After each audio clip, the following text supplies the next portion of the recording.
Welcome to the Torva water system installation guide. We'll show you how easily to set up your RV water filter system. Start by connecting the water pressure regulator to the hose splitter. This little hero makes sure your RV's plumbing stays protected from any unwanted high pressure, while the hose splitter lets you access water without having to disconnect your RV. Next step, attach your hose quick connect to the freshwater hose. Here's a little tip. Always pull the collar back, like this, before snapping the fitting into place. Then connect the water filter to the freshwater hose.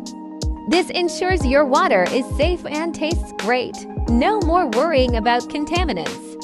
And then, let's use the flexible connector to make this setup safely connect to your RV. Now, let's add the brass elbow. This piece reduces strain on the RV's water inlet, helping prevent wear and tear.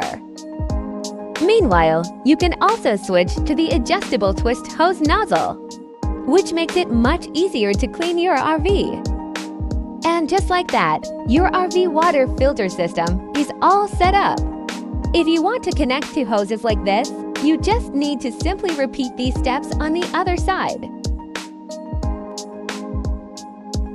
Follow us for more tips.